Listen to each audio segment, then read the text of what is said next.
So in this segment of the film, we're kind of introduced a little bit more to the dynamic between Jude and Janie, setting up a little bit more of Jude's more dominant personality versus Janie's more submissive personality. There's also a little bit of foreshadowing as to certain events that will transpire later on in the film.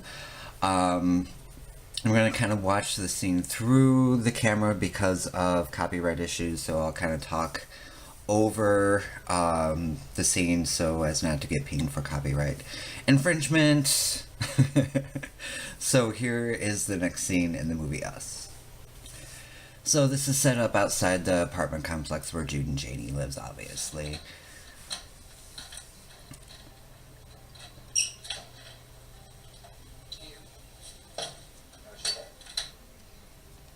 Fine. Yours? Good. It's a good day to walk, so I didn't even bother with the bus. Did you take the bus to your appointment? Yeah, I thought it was a little cold.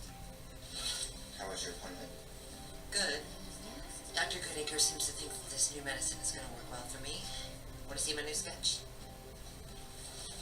Wait a minute. Did you take your meds?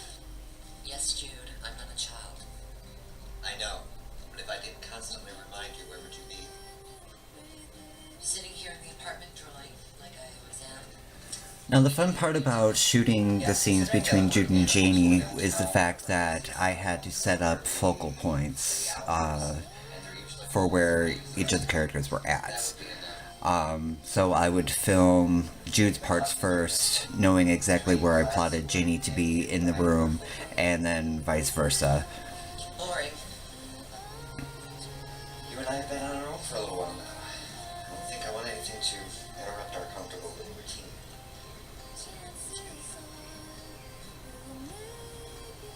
Well, what about you, little lady? Any new interesting men in your life? They introduced a new love interest for Kelsey, and he is rather adorable. On your soap? Yes, Dingbat. And although there is definitely a different dynamic between these two as siblings, where, you know, Jude is obviously playing more of the parents, I still wanted to show that there was a lot of love between these two, and Janice. I wanted to make that apparent because that is the whole reason why he does what he does. I know, it's been like forever. Yeah. Classes have been challenging. Now this is kind of a contrived way to introduce the character of Janice Kane, who is Jude's best friend, and you get to see her in a little bit, but this, because of shooting schedules and whatnot, this was the best way that I could introduce the character Janice through a phone call, and it's a very, very bad technique to use when making a film, and I've actually had to do this a couple times in this movie, just to move the story along because the schedule is tight and whatnot. So yeah, so you'll get to meet Janice pretty soon, and we'll go from there.